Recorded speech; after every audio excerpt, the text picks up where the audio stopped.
అసలు స్వామి హనుమ పేరు చెప్తే చాలు. బుద్ధిర్యశో బలం ధైర్యం నిర్భయత్వం అరోగత అజాడ్యం వాక్పటుత్వం చ హనుమత్ స్మరణాత్ లభేత్. హనుమని స్మరించినంత మాత్రం చేత, హనుమకి నమస్కరించి హనుమని సేవించినంత మాత్రం చేత హనుమ యొక్క గొప్పతనం ఎక్కడుందంటే అజాడ్యం. ఆయనని సేవించినటువంటి వారికి జాడ్యము పోతుంది. జాడ్యము అంటే జడత్వము.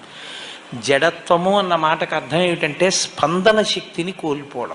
శ్రీరామాయణంలో రామచంద్రమూర్తిగా శ్రీ మహావిష్ణువు వచ్చే ముందే బ్రహ్మదేవుడు అనేక మంది దేవతల్ని శాసించాడు. రావణ సంహారం అంటే అంత తేలికైన విషయం కాదు.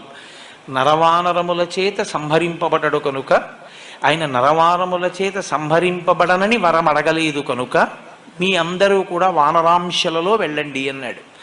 దేవతలందరూ వానరుల యొక్క అంశలలో వచ్చారు.